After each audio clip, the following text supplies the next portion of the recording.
Welcome once again to In the Studio. My name is John Spriggins, General Manager of South Dallas Cultural Center.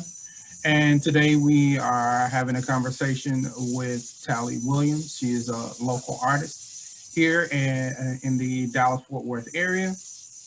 And she's planning to have an exhibition with us here at the center soon. Um, uh, Primarily in January as when we expect to have our exhibition up. But in the meantime, we do have a digital exhibition, on our website. If you'll go to sdcc.dallasculture.org, you'll be able to see our exhibition page. And there you'll see several examples of Talley's work. She is a fiber artist and or works with fiber. She can give you her what she decides is her designation in terms of what type of art she does, but it is 3D and it is with fiber. We will turn it over to you. Hi, Tally. How are you? Hi, John. I'm better now. That's good. That's good. Happy New Year, and thank you for having me on South Dallas's Artist Talk. I really appreciate the opportunity. Well, thank you for participating. This has been kind of a long time coming for you and your work here at the center. We've discussed, obviously in the past you having an exhibition, and so that time has finally come. So we're Yes. excited to have you. Um, Today, we just wanted to kind of learn a little bit more about you, the work that you do, and take a look at some examples of your work. And so I just really want to kind of dive right in and ask you about your artistic background. Like, um, it's always of interest for folks how you got started making art. They always want to know, um, where the beginnings are. And so if you could tell us a little bit about, how you got started. Um, you know, I guess like most people started with art. When I hear other artists talk about it, I'd like to think of a song that Shaka Khan sang. I was born into it, and it kind of came naturally. So how I got started in art was as a small child. I used to love to sketch, and I used to love to play with my dolls, if you can imagine that. I I found a passion for expression when I was a small child, and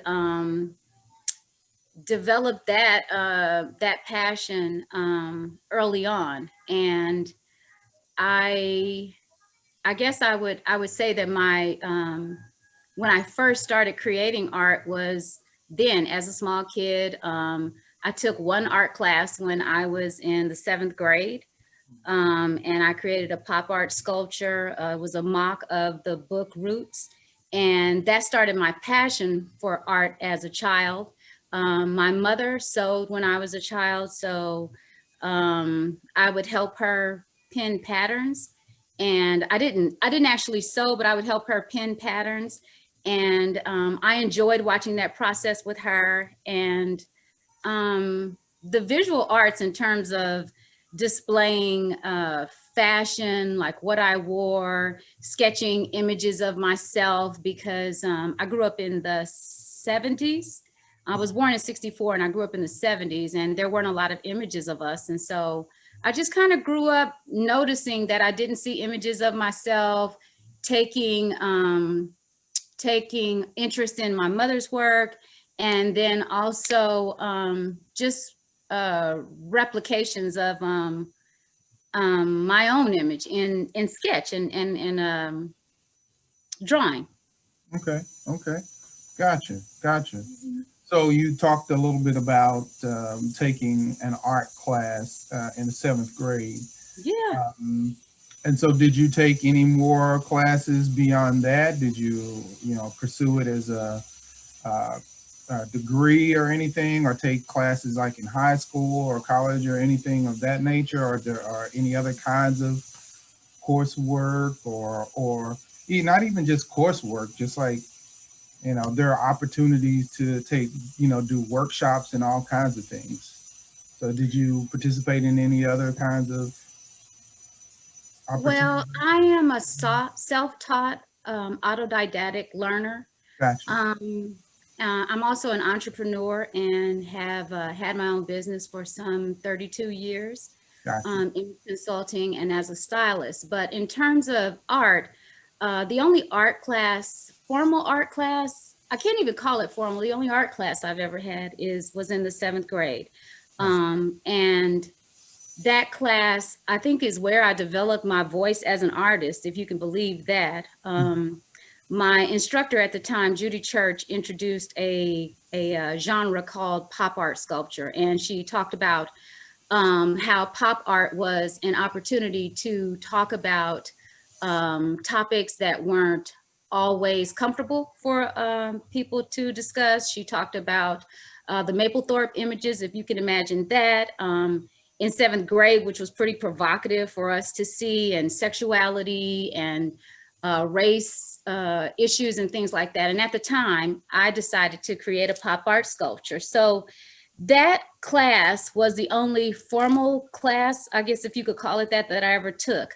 Other than that, my journey as an artist is unique. So the types of classes that I take have to do with my own style of learning, which is autodidactic. So when that's the case, passion is my platform, which is the arts, and then anything could be a classroom. And that the classes that I take are in instinct, intuition, timing, how color communicates, texture, and things like that. Gotcha. Okay. Sounds good. So you work with fiber. I'm not going to call you a fiber artist, but you do work with fiber. Um, I'm not necessarily concerned with labels, but I am interested in to know why that medium. Why did you choose to work in that particular medium? You talked about the early experiences with your mother and with I believe you said your mother and the pinning The patterns. patterns. Yes, but Yes. um, you've chosen that as your medium, or fiber as your medium. So can you talk a little bit about that? Yeah, I'd love to talk a little bit about that. So in fact, my entrance into the art world really began, so there's this informative process when I was a small child, just sort of introducing my own interest and passion in art. But in 2010, I had an out-of-body experience that allowed me to travel out of my body through the black hole. A lot of people talk about going to a bright white light, and I did go through the bright white light, which is referenced in this painting, The Black Hole. But I went through the bright white light, and then I came back through. And during that journey, I went through a topographical um, uh, showing of mankind's evolution. And at that time,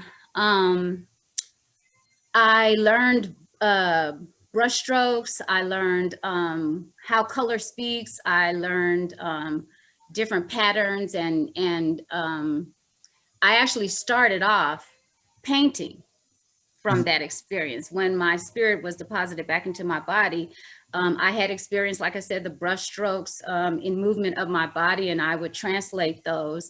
And then how I would create pieces would be delivered to me through dreams and visions and premonitions. I think that's posted in the artist statement that you have with on South Dallas regarding my work.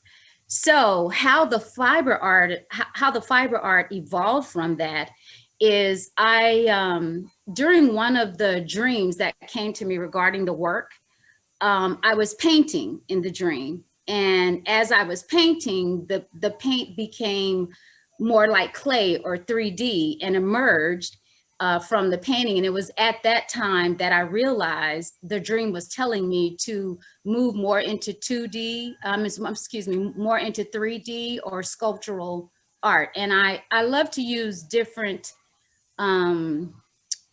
mixed media in my sculptural process because textures, fabrications, actually the medium that I use helps to communicate what the piece of art is to say.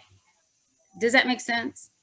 Yeah, yeah, yeah. I think I'm following you on that. Yes, yes, yes. Okay. So in that vein, can you talk a little bit about your process? One of the things that is that I think is imperative to an artist's development is the process, the steps from ideation or premonition to the actual material objects that are presented in whatever medium, shape, form. And so, you know, what does that look like for you in terms of how do you get from that abstract idea to the actual material objects that you create? I have to go back to my original statement, which is in regards to being self-taught. So as a self-taught artist, part of our process has to do with the way that we approach learning, or the way that I approach learning. And how I come from a conceptual idea about a piece to actually forming the piece, whether it's a mixed media sculptural piece or a conceptual fashion piece or a 2D piece painting. And I also am a performance artist where I interact with my pieces. So the way that that comes about is, for me, it always involves some sort of instinctual or premonition, or, as I said before, a dream. So the dream will come to me, and the dream will speak to the concept that I'm to deal with, whether that's a political concept, a social issue, or a cultural issue. And from there, it's a really interesting thing that happens. I will go about my day. Let's say, for instance, I have a dream, and the dream is about surgery, right? And I'm dreaming about surgery, and in the dream, I will focus on the stitching in the dream. I'm maybe applying suture. And later that day, I might need to go to Home Depot to pick up supplies, and I will run across some wiring that looks like something from my dream. From then on, I'll be led to instinctively pick up anything from chicken wire to fencing wire. And at the time that I'm collecting those things, there's a connection between the dream and or premonition that is speaking to me. So as I'm going about my day or in the store, those things will come together and they'll speak to me, and I will instinctively pick them up. And then I just step to the canvas, step to the sculpture, step to the fabrication, and tell it, show me your face. And then the connection between the dream and the premonition and how to execute it takes place. It's really sort of magical. Magical. I was thinking spiritual, but you call it magical, which is spirituality does entail a bit of magic. And when I say magic, I really should use I shouldn't be lazy about my words. There's a mysticism that takes place. And in the use of mysticism, that there's a language involved whereby the immaterial becomes material. So as I'm speaking to you and having this conversation will lead to certain activities or the engagement of people who've never seen us talk before. They'll be inspired by what we say and it'll make them do something. So that's part of the mysticism that's in my creative process. Gotcha. Okay. Very good. Um,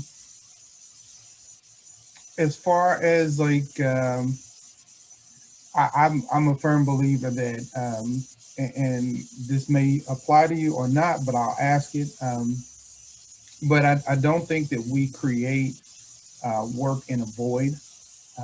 We have all kinds of things around us that influence us, and you talked a bit about dreams and things speaking to you in those dreams, and some things happen instinctually when you're selecting materials. But one of the things that I find interesting is to understand where the influences come from, be it other artists, conversations you have with people, stories from your past,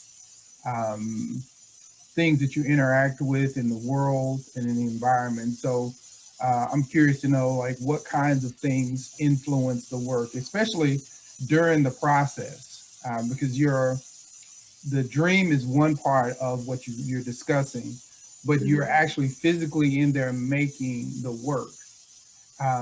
And I assume that most artists are influenced by things that are outside of them, around them. And so is it like nature, or is it, childhood memories, or even family, like what kinds of things come into play to kind of influence how you make work, or what and the process that you use, or any of those things? So the answer to that, John, is sort of complex because of my nature. And I really don't mean to be cryptic in my communication about my work. It's just very unique how I came to really begin to express myself as an artist. And when I give reference to dreams and visions and things like that, that really is the impetus for my work. I would like to say that other artists contribute to my work, or they inform my work, but the truth of the matter is I really try to focus on the energy and the message that I'm receiving from that same energy that took me out of my body and gave me the gift to create. So I want to give honor to that, because that is in fact the creator who had me have that experience and wake up painting. So when I create a piece, whether it's 2D, 3D, the idea for a performance piece, I really try to shut out other artists and their work when I create it. Now, if we want to talk about how my childhood or people that I've encountered or work that I've seen pour into that, when I'm in the process of creating people, block that out. I don't want to paint like Picasso. I don't want to dance like Beyonce. I don't want to sing like Lettucey. I really want to do what I came to the planet to do. So when the dream comes, I focus on what the image is saying to me, and I focus on the concept of the image. Now, what I do find is when I complete the piece instinctively and intuitively, I might be led to an artist and find that something that I really believe is true. Not only do great minds think alike, they come from the same planet and from the same galaxy and produce some of the same works. Now, having said that, if there's anyone that contributes to my process, I will definitely say that I am an avid lover of reading and of music. And so other than my mother, Bobby Dicking, who's a writer and was also a seamstress when I sewed, I would say being around her, seeing her process, living, even though I was her daughter, I always saw her artistically. So watching her work shaped some of my thinking about art. But in particular, I am drawn to the works of Toni Morrison. I don't think that Toni Morrison has written a book that I haven't read. Writers and musicians inform my work more than visual artists. And artists like John Coltrane, Miles Davis, Thelonious Monk, Jimmy Stitz, Scott Joplin inform my work. And when I say that because jazz has a complexity that has to do with our culture and the diversity within our culture. And when you listen to music, just like the scent of a food, you can travel on the notes. And when I am working on a piece or I hear music, the music takes me to that space and time. It takes me to the fashion of that time, the textiles of that time, even the tone of that time. I grew up in the era of, in 1964, in the era of James Brown's "Say It Loud, I'm Black and I'm Proud." And when I hear the music and when I read Toni Morrison's books and stories, they are exclusively soulful for me, and they open doors and allow me to see things and experience a space and time that helps me to create those very unique pieces that I see in dreams and visions. Gotcha. And I didn't mean to assume that there's some other visual artist that you're watching that you're trying to mimic. What I'm really was interested in, and you described that, is what influences the work. And so there are other things that that you describe. I love that. So as you say that, because I'm going through menopause, John, and so my thoughts get away from me sometimes. I don't mind admitting that. So I like that you said that. What influences me also is political climate, Okay. social climate, parallels in history, patterns in history, particularly patterns in war, patterns in evolution. And I see those cycles happen time and time again. As a matter of fact, when I did experience the out-of-body journey that I went to, that was one of the things that stood out in that experience, is how humanity seems to make, unfortunately, some of the same mistakes over and over again. And some of the works that I create are to herald, hallmark, or reference how those choices are made, how those patterns are reoccurring, and serve as a warning to not repeat that cycle and to listen to different aspects of history, different facets in time where we've made the same choices, made the same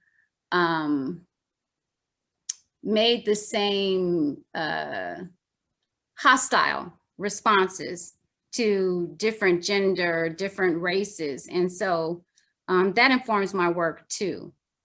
Gotcha. Okay. No, that's helpful to know and understand.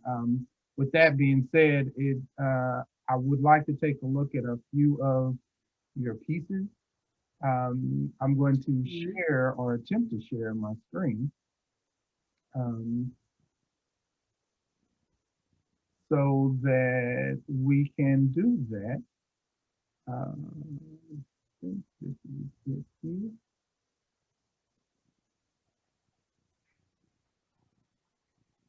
And can you see it? Yes. Gotcha. All right, great. That piece is entitled "The Body Remembers." It actually has a head that goes to it that is a separate art piece. I don't think that you have it, but it is called Head of Household. That piece, though, The Body Remembers, and it's remembers, so the body comes together again.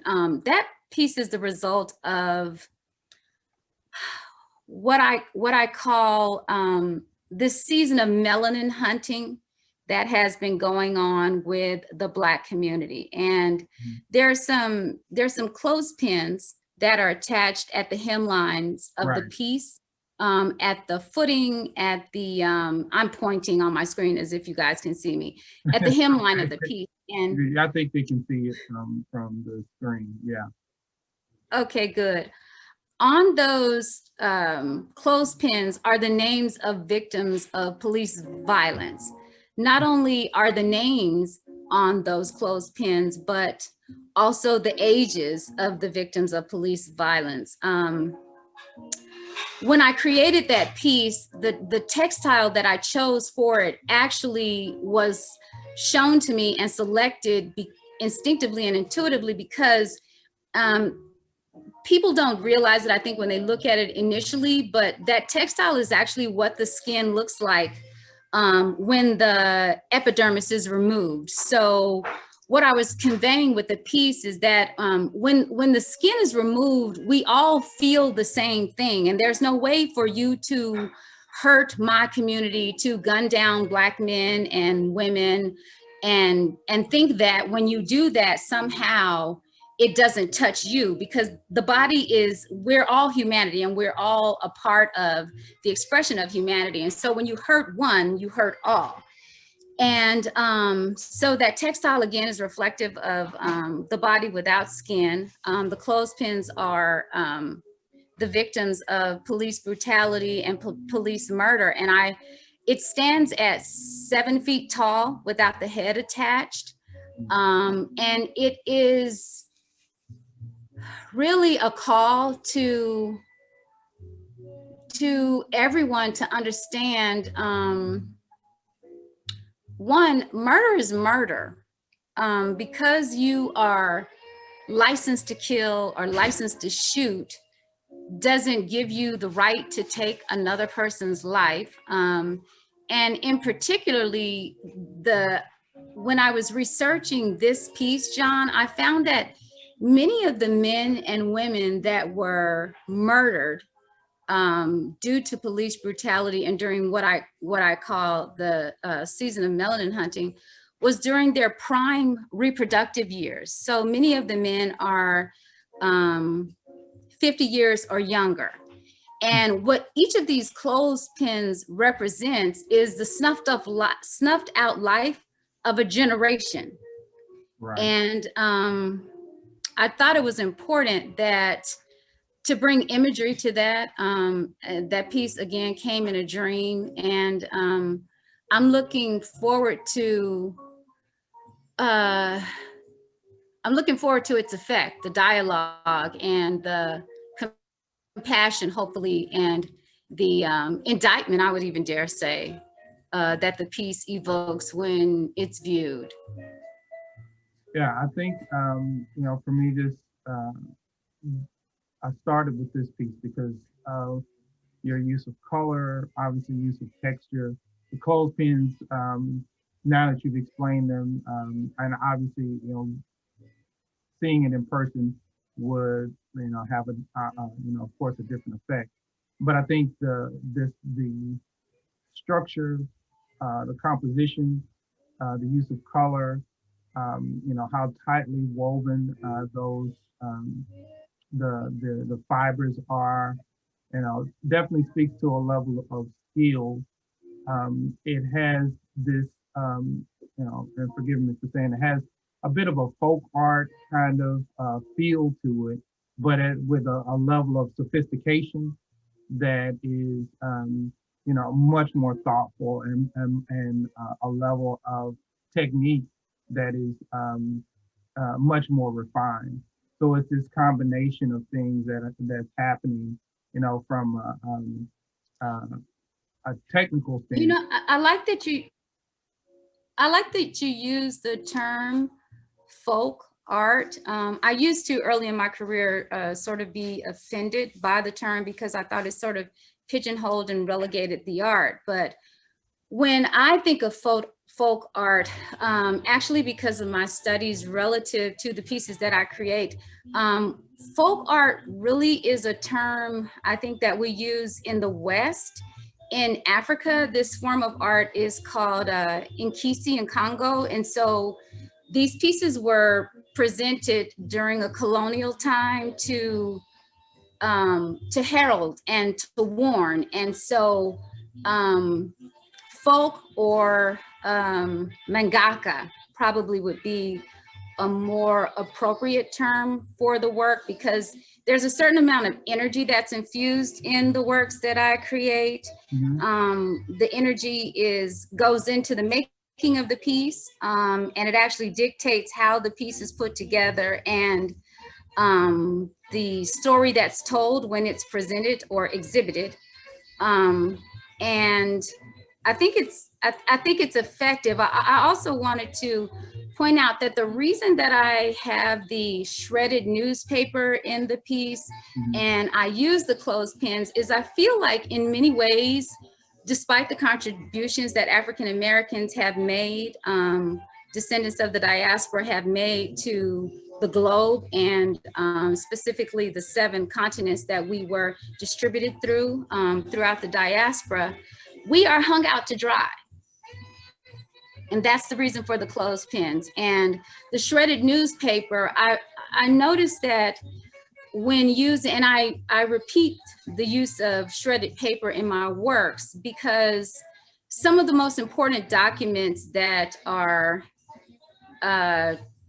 created are often shredded to hide the truth. And so that's why that shredded newspaper and those clothespins are used throughout my works. So the objects that you're choosing and the manner in which you present them are, any one piece is loaded, seems like, with meaning and loaded with symbolism and loaded with stories and narratives. Do you create narratives for the pieces that accompany the pieces, or are you just allowing the pieces themselves to be the narrative? That's a really good question. And it's one of my greatest hopes and desires is that the pieces themselves speak to its viewers. And that is a derivative of the process that they're created from, which again, I refer to as mangakan. I do create a narrative. Well, that's not fair to say. When I'm creating the piece speaks to me, and I do write down the information that comes from the piece. That's also part of my process. I didn't mention that earlier, but when I use textiles, or when I'm painting, or when I perform, there's a language that manifests or communicates from the piece, and I am careful to curate that message when I hear it. Exactly. Okay. We'll take a look at one other piece that I was curious about. Let me see. I think it's right in order. I'm interested to see which one you're interested. Oh, this one. Yeah. Yeah. So can you talk a little bit about this piece? Yes, I would actually love to talk about this piece. So this piece is called EZ37. It too, like most of my pieces, came from a dream, and is during the process or concept that was derived from melanin hunting. I've tagged what's been going on for the past 10 years in my community as melanin hunting. And EZ37 is actually reference to the book of Ezekiel in the Bible, okay. Where Ezekiel is taken out to this desert, and the creator asks Ezekiel, does he believe that these bones can live again? And as I looked at the damage that was done has been done and is still occurring in the Black community, I thought about, as a people, what I was shown when I was taken through the black hole about the purpose of Black people in particular, descendants of the diaspora. And I was speaking to the Creator in my spirit, and wondering how much of the assault that we have taken,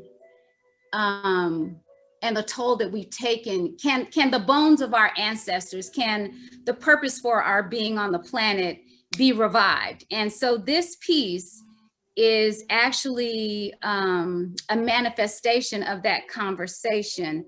The piece actually has on the back of it the account in the book of Ezekiel, where Ezekiel is speaking to God, and God is asking him, can these bones live again, and how the army of purpose and the army of God resurrects itself.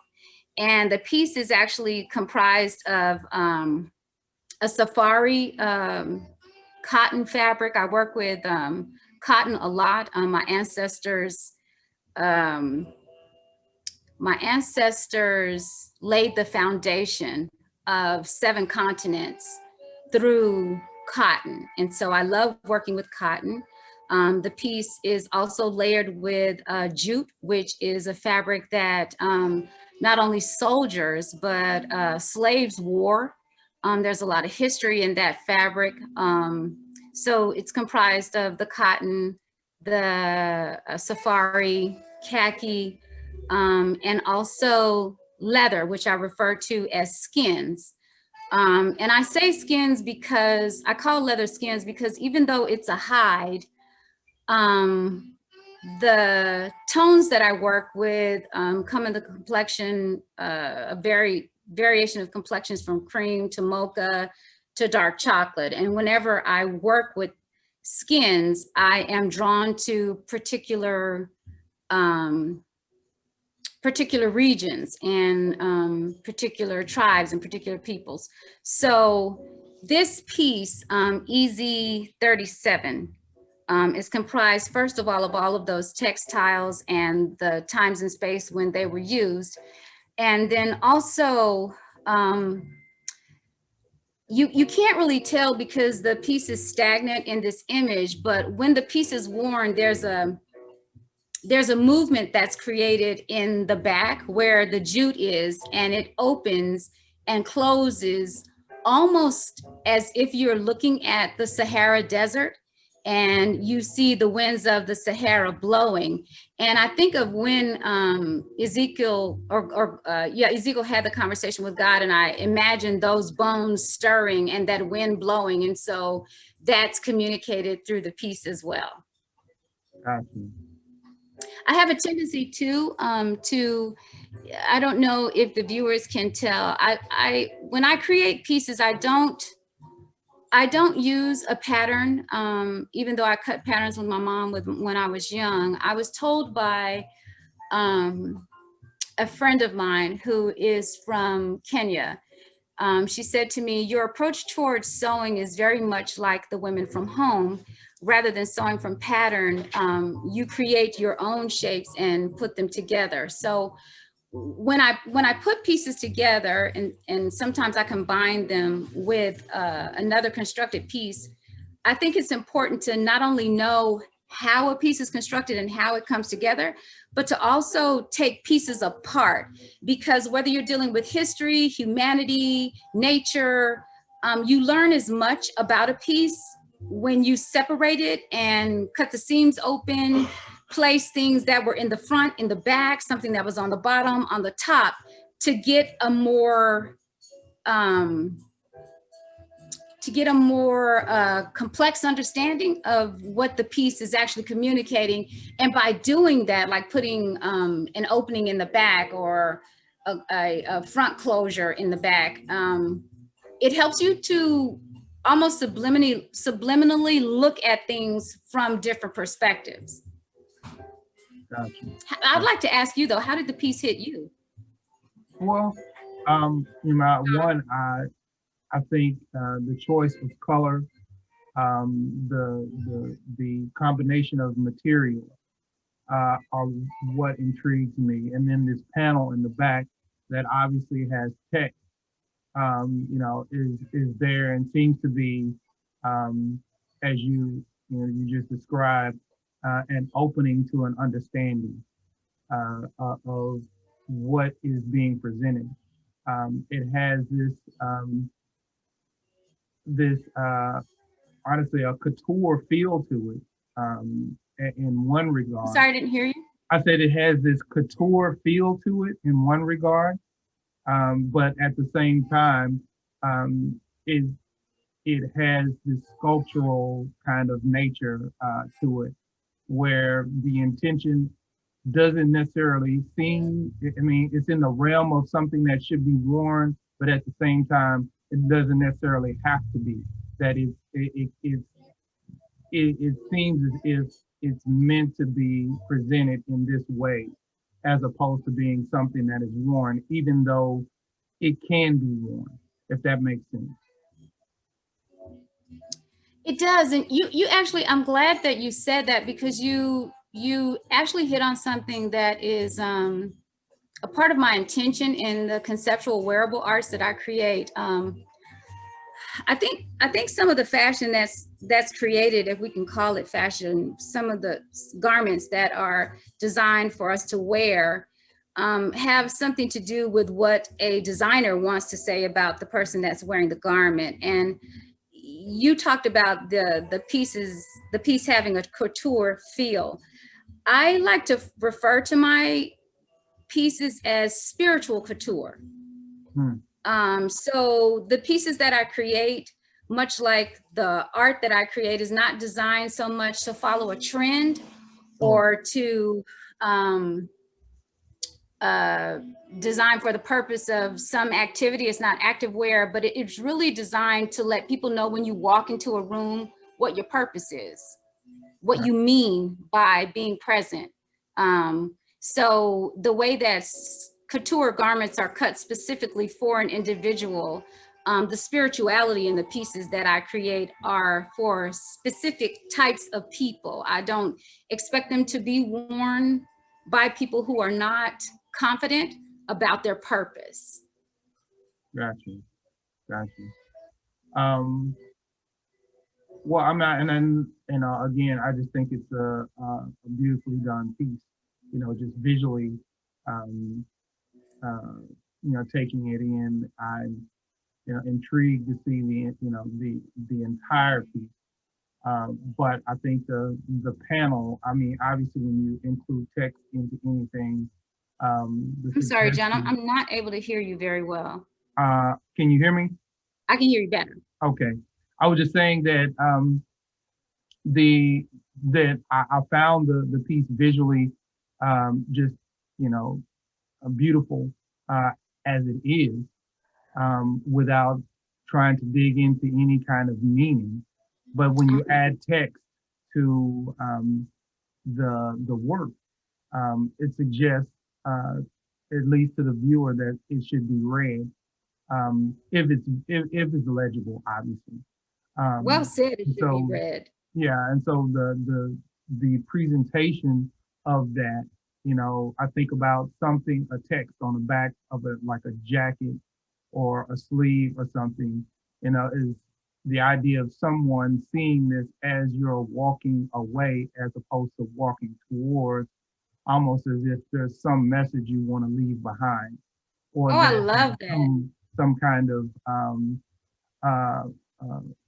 statement that you want to make, that you want people to focus on it rather than the individual who's wearing it.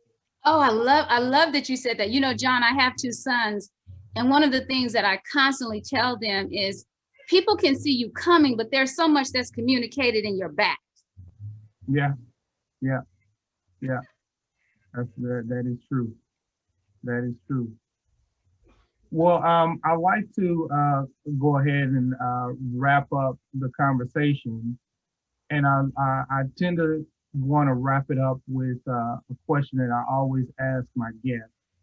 Um, and the intention is to be reflective, uh, to perhaps ponder, not in a regretful mode, but more so like the hope for oneself, in that reflection. And so my question that I always ask is, if there was some nuggets, some advice, some kind of information um, that you would share with your younger self, if you had an opportunity to have that conversation with you at whatever age, it doesn't matter. It could be 2 days ago, or let alone, someone in your childhood. But if there was some nugget or some piece of advice or information that you would want to share with your younger self, what would that be? Um,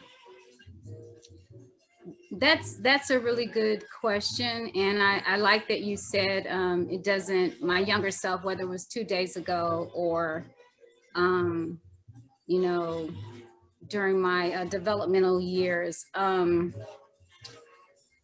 will say that I would say this to my younger self, and it is really relative to the experience that led me to creating, which was a spiritual journey. I would say to my younger self,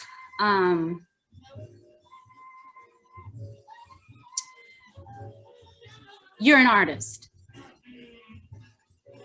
and everything that you do showcases and expresses that. And it really doesn't matter what field of study that you take, Talley.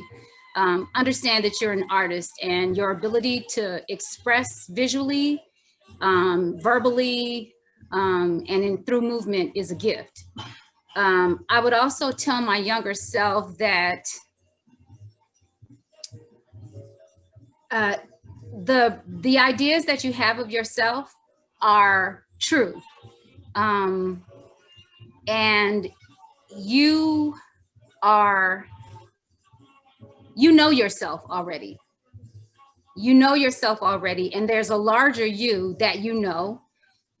Follow her, follow your instincts, and follow your intuition without hesitation. I would also like to warn you that adults do not know who they are. And while they are quick to tell you as a child who you are or who you are not, it's really based on their own insecurity. The feeling that you have that you're still connected to the other side is very true. Hold on to that. And remember that the word no is a powerful word. Use it whenever you feel led to. Fantastic. Well, thank you very much, young lady, for giving us your time today. We truly appreciate your insight and your willingness to share your work with us. We look forward to the exhibition.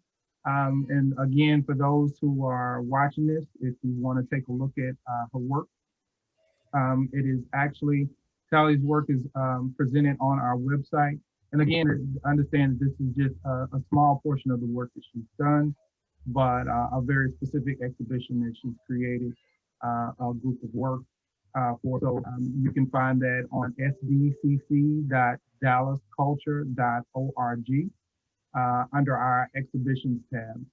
Thank you so much, Talley, for your time. We appreciate you. And as our ancestors would say, Ashe, and thank you and have a great day.